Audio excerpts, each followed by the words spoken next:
Saya teringat masa kecil saya dulu di kampung. Saya memiliki sahabat yang bertubuh kecil, namun karena keberanian dan kelincahannya, maka sebagai kiper penjaga gawang, bola sulit tembus masuk ke gawangnya. Menonton dia main bola merupakan hiburan tersendiri karena gerakannya terlihat atraktif.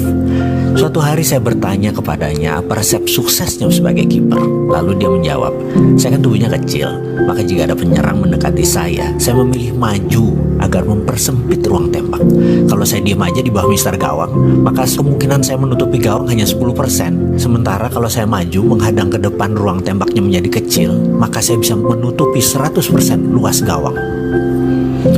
30 tahun berlalu, sekarang dia menjadi pengusaha yang sangat sukses. Kemarin saya berkesempatan mengunjungi kantornya yang berjarak hanya 1 kilometer dari kantor saya. Ceritanya kita bernostalgia nih berdua. Biasa, saya sebagai seorang yang gak terlalu pinter dan selalu ingin tahu dan ingin belajar, saya pun bertanya kepadanya, apa sih resepnya sukses seperti sekarang? Dia menatap mata saya lalu berkata, ingat gak dulu saya jadi kiper? Ya, saya jawab, saya praktekkan di dunia nyata. Kalau saya tidak maju ke depan di setiap kesempatan, hilang peluang itu. Karena saya kan bukan siapa-siapa, saya ini wong dusun. Maka saya harus maju ke depan, dan hal itu membuat siapapun di depan saya hanya melihat saya dan tidak ada peluang lain, sehingga bola tersebut menuju ke saya.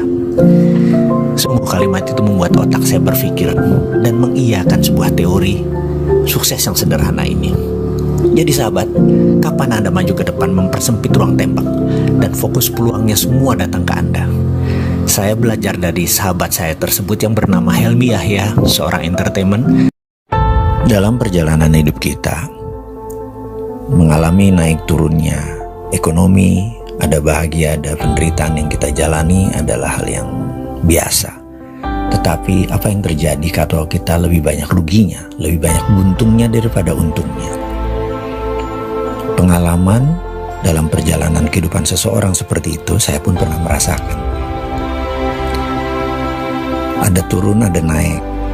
Apa yang disentuh tahu-tahu menjadi emas, dan ada periode apa yang kadang-kadang yang kita sentuh menjadi tai, gagal, rugi, menderita, tidak bahagia, dan lain sebagainya. Sebenarnya apa sih yang terjadi dalam hidup kita?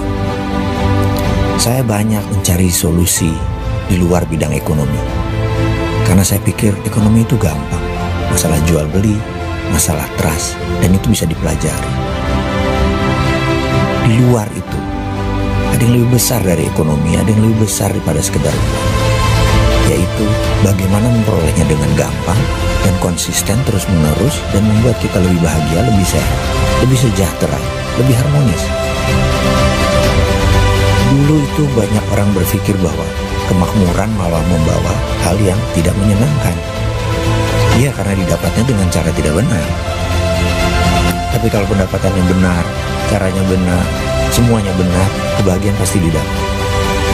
Itu seperti anomali, alias yang perfect itu seperti tidak ada.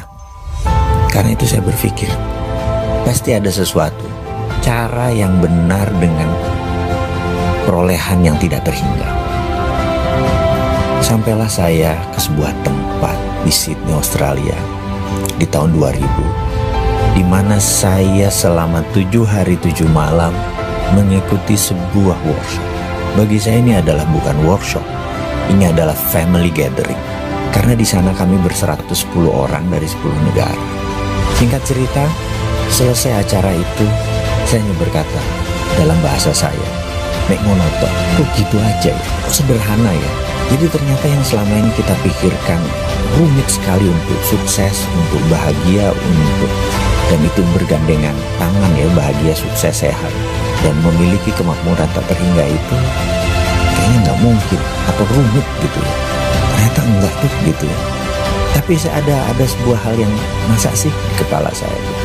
Tapi ada satu hal yang saya lakukan pada saat itu. Saya percaya dan saya kerjakan. Dalam setahun semuanya berubah. Dan hingga saat ini seakan-akan unstoppable. Artinya memang ada dalam dinamika turun naik, tapi selalu ada jalan keluar. Dan selalu terobosannya membuat kita keluar dari masalah dan malah berlebihan. Jadi masalah itu seakan-akan menjadi the hardest stone, to make our knife sharp, atau batu yang keras untuk membuat pedang kita lebih tajam. Jadi memang diperlukan.